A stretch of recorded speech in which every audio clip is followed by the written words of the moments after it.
Right, joining us took a letter from Wellington because we're now doing it every week, I have to say.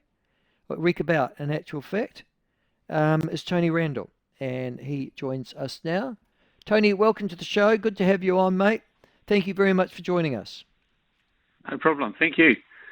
No new, yeah, at least you haven't had any body drop from the Hurricanes this year, but I'm just struggling to see. Do you know? I don't suppose you know any of those All Blacks, do you, Josh? Sorry, Tony. No, no, no. The All Blacks seem to have dropped off the radar a little bit from having to keep track of every single player. Yes, that's right. Yeah, We knew them all, didn't we? we knew them all. Yes, Cromfeld, especially the Otago ones, of course. Yeah, that's right. Well, and the interesting thing is, although I think they call it an Otago team now, or at least the what do they call it, the Highlanders. Most of the players come from the North Island, don't they? So they actually weren't raised in Otago at all. But you've got two new Otago players. Well, Highlanders in there, Fabian Holland the lock, and a guy you've probably never heard of called Timothy or Timishi Tavatavanawa. Ever heard of him? No, but There I'm you also go. going to say Otago actually benefited from a lot of North Island players. To be perfectly honest, in Yeah, fact, that's true. I think Yeah. I think it was the second way to get into the All Blacks. If you didn't get in, if you're from Auckland or Hawke's Bay or Wellington, if you didn't really get into your main side, you went to Otago University and then you got into the Otago team and then you could shine. Yeah, and I think many All Blacks came through that route and Yes, successful there was too. there was a conveyor belt from Hawke's Bay, in actual fact. Yep. Andre Bell, guy, what was his name? Bear, the halfback, Tane Randall, Josh Cromfeld, they all came from the Bay, didn't they? Came down to They Otago came from the University. Bay, and thank you to the Bay. Yes, indeed. All right, now, the WCC is going to release, or has released, its annual resident satisfaction survey. Listen, I started these up in Wanganui as well. They're a really, really, really good thing. What does yours show? Well, ours shows just an ongoing decline in not only in the face of the council's decision making, but even in the pride of the city, which is actually even sadder. We most Wellingtonians aren't proud of the city anymore. It used to be up in the 80s, and now it's down into the 30s, even 29% the last one, and it's not good. The city is really, I don't know. I use the phrase that we managed to crash off the road into a ditch. And that seems to be where we're at the moment, and this is reflected in the resident survey, as it is with lots of other feedback that we talk about from week to week. I was interested in what was the response. I mean, the fact that you've had or your council is poorly perceived by your residents is not news, and this just sort of confirms it in an empirical way, if you like. But what was the reaction of your councillors and of your mayor to this survey? Did they say, "Oh my God, this is dreadful, we need to improve," or did they take a slightly different tack? Well, as far as I could tell, they spun it really. They looked at, look, it's not all bad news. There's a lot of satisfaction with our service deliveries of, the pools and that sort of stuff. We're still up there in that sense. The And so, the council in many areas is doing pretty well, even compared to other councils. It's the future direction and the big decisions. That's where I think we've lost the public. The city is we're struggling, and the public is seeing that, and that's where I just think that the whole council should be listening to this rather than trying to spin it up as something that's not. Okay, but do any of your left or Green Council, your Labour or Green Council, do they accept responsibility for having such poor public performance ratings from their own public?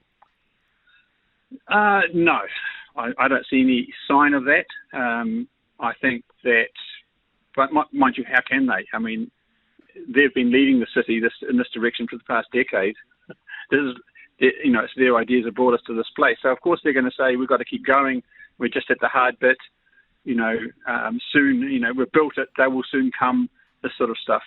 Whereas the reality is, our city's stopped growing, people have stopped coming into the CBD, businesses are struggling. And that's reflected back in the survey. So the residents are, the big thing is around the rates. Our rates are still very high, and people are really asking the key question, which is, what are we getting for all this money? And that's the question that I think that the left can answer. Can you take me through that, though? There's a story that came out last week to do with the regional councils. In actual fact, I serve, as you know, on one of the 11 regional councils in New Zealand, and I've always argued that they are superfluous to needs, and now it looks like the government, well, certainly Shane Jones agrees with that. But I've now seen that Christopher Luxon has said, it's a good question as to whether or not we need, after the Resource Management Act changes, regional councils to continue to exist.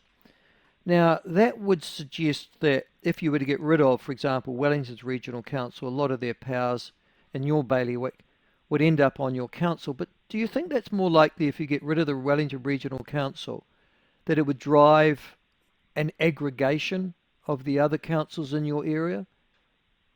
Tony? Actually, look, on that question, yes, I think it would drive the need to get together. I think Wellington City Council, which is sort of nearly half the region really, we could probably just take on the regional council responsibilities, and it would just be another couple of departments on the side, running the buses, doing some of the environmental stuff, doing some of the catchment planning and consenting stuff that the regional council does. But the other councils are much smaller, and it'll be much tougher for them to take on that extra burden for managing it themselves. So it would drive us. I mean, I'm not a huge fan of amalgamation for amalgamation's sake, but getting rid of the regional council would provide us with the need to manage in a more coordinated way things like the water catchments and the flood protection. That's so important. At the moment, they're doing a whole lot of flood works along the Hutt River that are very important to protect Hutt City. And, there's also a need to work on the Pairua catchment as well for similar reasons. And, we can't really do it when we're in separate geographical boundaries. So I agree. It is something. And look, to be perfectly honest, I think the regional council does an appalling job with public transport, and I'd rather it was just given to the city councils to do. Oh, agreed. I was actually, listen, it's the same for our council too in Otago. I've got no understanding as to why our regional council has buses. I've fought against it. I've aimed to give them away. Interestingly, in our particular case, neither Dunedin nor Queenstown wants our buses because they're problematic. Is that the same perception in Wellington? I imagine you'd want them, wouldn't you? Oh, we not want them. We desperately need them. We've got this ridiculous situation where the regional council is planning routes and bus stops. And like, for example, they've got a program of removing bus stops to speed up their buses. And the city council and a majority of the city councillors are appalled by this and are fighting back.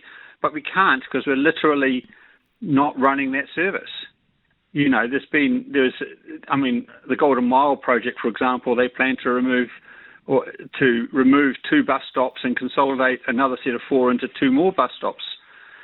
So they're going to speed up the buses by having fewer stops and having them further apart. And, this is really stupid because it just means people have to walk further.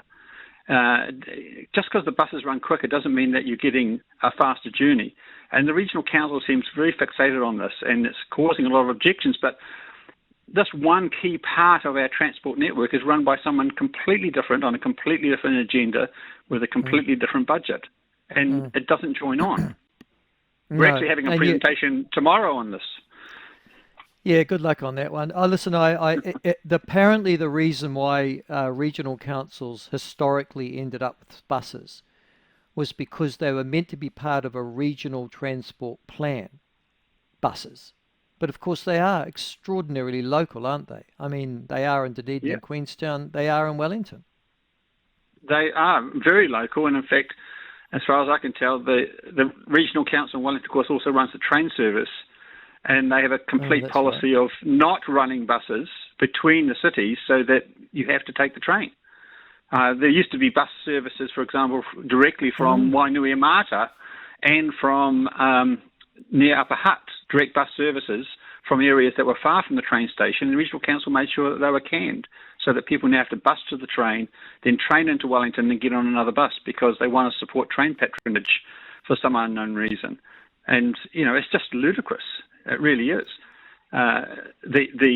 It's all about working on the mode and not really working on the accessibility. Because, of course, the pavement and all the accessibility, it's the City Council's job.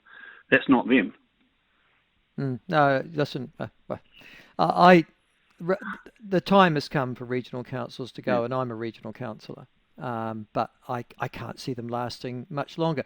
Except, having said that, Labor are dedicated, I see, to keeping them. So, well, it'll be an interesting election issue. Listen, the second thing you wanted to talk about today was, and it's yet again another example of a council plotting to spend money on something that isn't defined. In this particular case, it's a combined iwi Council Department of Conservation Trust to turn the Watts Peninsula in Miramar into a reserve. Now, what is the Watts Peninsula? Is that the one that goes around on the way to Seatoon, or have I got that wrong?